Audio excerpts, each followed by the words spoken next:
I'm a Rube Goldberg convert. What that means is this. I never really understood Rube Goldberg until I read this book. Rube Goldberg's Big Book of Building, Make 25 Machines That Really Work. Because I've tried the Rube Goldberg books when my kids were younger, but I never really understood it, and it frustrated me because the machines never worked. I would build the machines out of everyday household things that did something like comb my hair or close a door or do something like that, but they never worked. And it wasn't until reading the first page of this book, Rube Goldberg's Big Book of Building, that I understood that the Rube Goldberg machines aren't intended to work on the first attempt. Granted, they could work on the first attempt, but you're really lucky if they do. They're attempted to be tinkered with.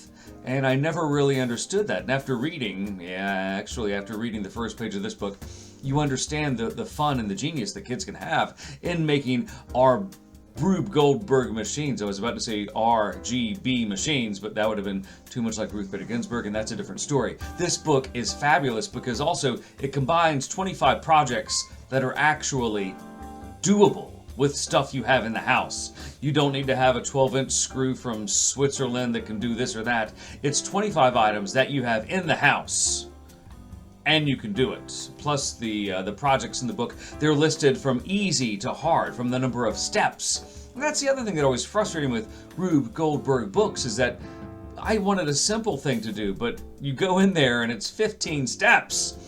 This is just a couple of steps, but the projects in the latter part of the book are longer and they're more complex and they're more fun when you build them, but they take more steps. So they're going to be for those older kids. I'm looking at you upper elementary school kids, whereas the first couple of projects are going to be great for those younger elementary school kids.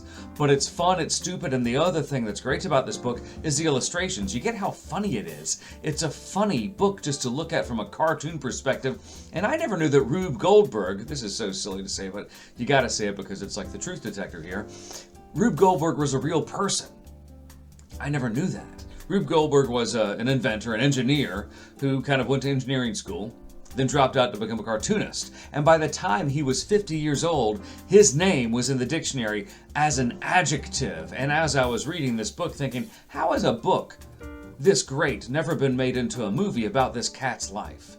Because it really is. I mean, it's motivational, transformative, it's whatever. The book is also written by Rube Goldberg, the real dude, his great-granddaughter, Jennifer George. And I didn't know that till after reading it, till I put the Amazon link on my YouTube page, till on the Daddy Mojo page, which you should all visit, by the way, daddymojo.com, daddymojo.net. Thanks. This book is great. It is so great because it manages to do the simple things that you think are impossible, but they're very achievable. The first couple machines are easy to build, and they work. Who's this good for? Any kid in elementary school all the way through lower middle school, and unlike those other project books that you might have purchased or looked at, this one really works, and it's dead simple. Rube Goldberg's Big Book of Building. Gonna be great for ages 5 and up.